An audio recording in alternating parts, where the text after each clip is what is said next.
Hello दोस्तों, कैसे हैं आप सब और कैसी चल रही है आपकी preparation with the help of all these videos. Lecture number 9 cover करेंगे आज हम and it is about William Wordsworth. Wordsworth ji का बहुत बड़ा कंट्रीब्यूशन रहा है in starting a new era that is romantic era for literature. क्या है उनका ये कंट्रीब्यूशन और क्यों हम उन्हें as a great romantic as a great nature poet याद करते हैं? That is what we will understand in this video. तो आइए बढ़ते हैं अपने वीडियो की तरफ, जानते हैं उनके बारे में कुछ इंपॉर्टेंट फैक्ट्स जो कि आपको एग्जाम्स में बहुत काम आएंगे। अपनी प्रिपरेशन को और स्ट्रेंथन करने के लिए आप सभी को मैं एडवाइस करूंगी ये टेलीग्राम चैनल ज्वाइन करना, जहां पर टाइम टू टाइम आपके इस एग्जाम्स के लिए टिप्स और सैम्पल पेपर्स प्रोवाइड किए जाएंगे। 60 क्वेश्चंस रहेंगे आपके ऑब्जेक्टिव 60 मार्क्स के और 10 क्वेश्चंस रहेंगे आपके सब्जेक्टिव 40 मार्क्स के।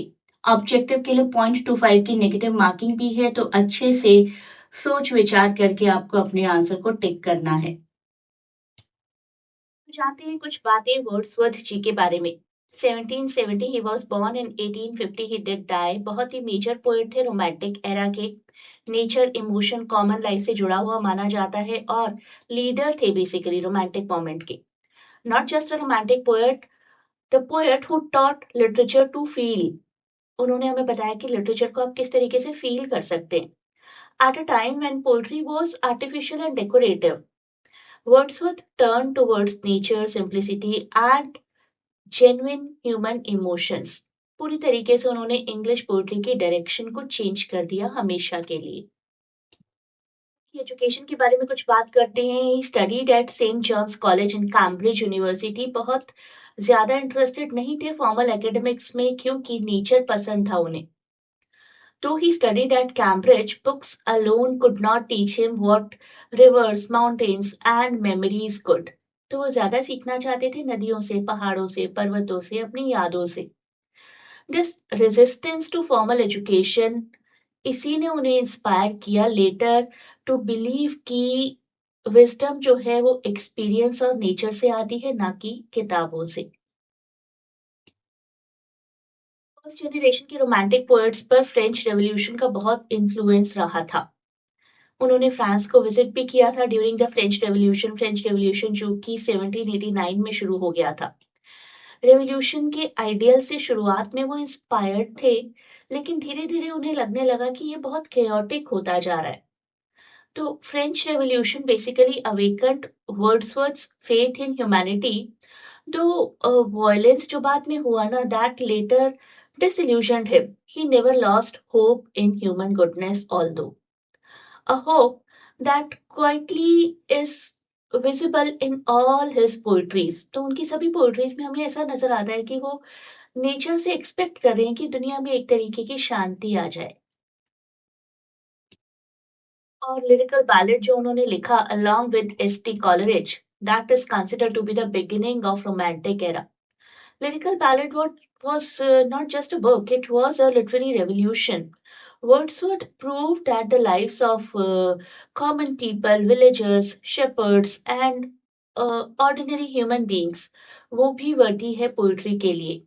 तो इस वर्क के साथ romanticism was born with lyrical ballad. Wordsworth की बहुत ही प्यारी सी पोइटिक थियरी है। उन्होंने कहा poetry is spontaneous overflow of powerful feelings, emotions recollected in tranquillity.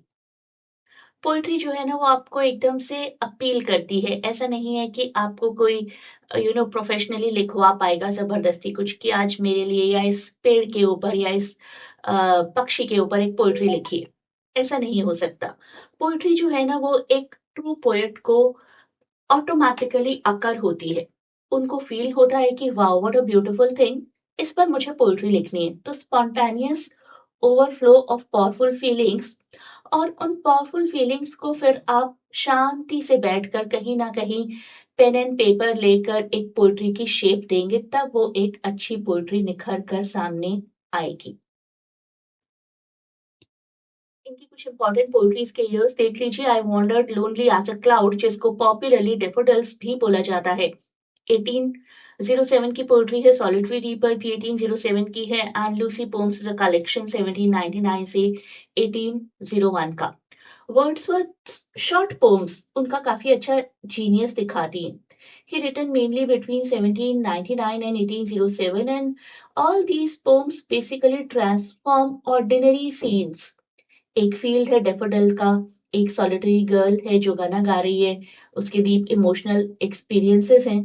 तो normal day to day experiences हमें उनकी पोएट्रीज में देखने को मिलते थे। 1843 में उन्हें एक पोजीशन भी दी गई पोएट लॉरिएट की। He was appointed poet laureate, a moment of national recognition. Though his later poetry became more reflective and conservative, his earlier revolutionary ideas had already reshaped English poetry forever. He died in 1850 and he died leaving behind a transformed literary tradition forever.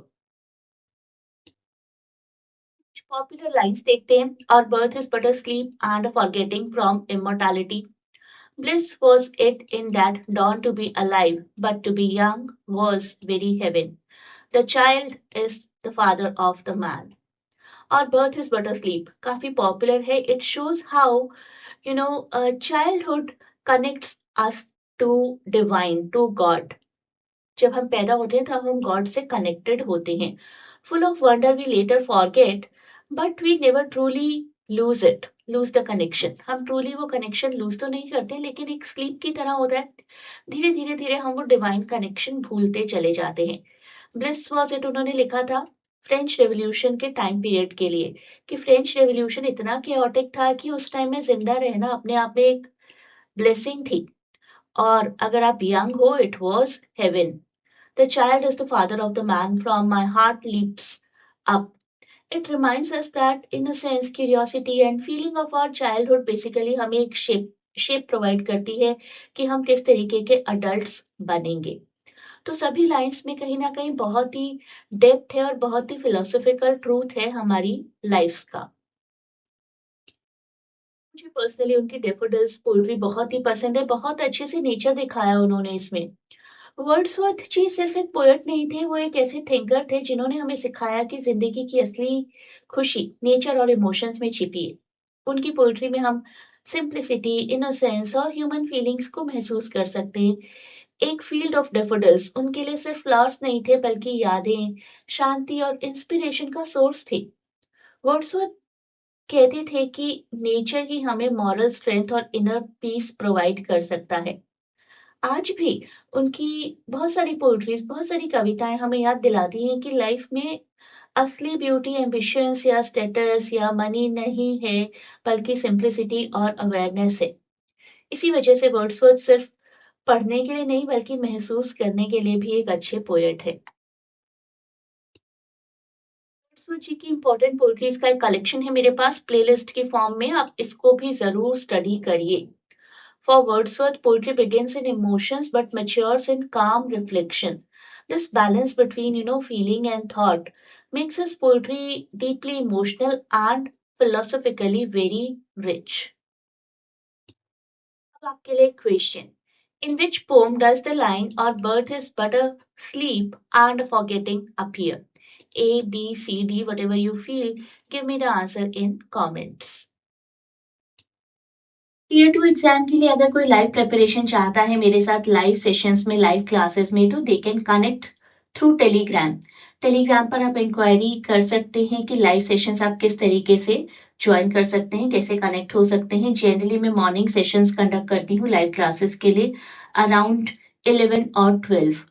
तो once you will connect with me तो I tell you कि किस time पर हम sessions को conduct कर सकते हैं। लाइव सेशन रहेंगे गूगल मीट के थ्रू। तो टेलीग्राम पर कनेक्ट हो जाइए। वीडियो लेक्चर्स आपको ऑलरेडी मिल रहे हैं और एक टेलीग्राम चैनल ऑलरेडी है जहां पर मैंने आपको बेसिक्स की पीडीएफ प्रोवाइड की है, वो भी आप ज्वाइन कर सकते हैं। मैं सभी लिंक्स आपको डिस्क्रिप्शन में प्रोवाइड कर दूंगी उन प्लेलिस्ट्स का भी जिनके थ्रू हम पढ़ेंगे, जो लेक्चर्स हम लोग कवर करेंगे, प्लस वो टेलीग्राम चैनल जहां पर एक पीडीएफ ऑलरेडी अवेलेबल है of the basics, plus the link जहां पर आप मुझसे कनेक्ट हो सकते हैं इंक्वायरी करने के लिए कि आप लाइव सेशंस कैसे ज्वाइन कर सकते हैं।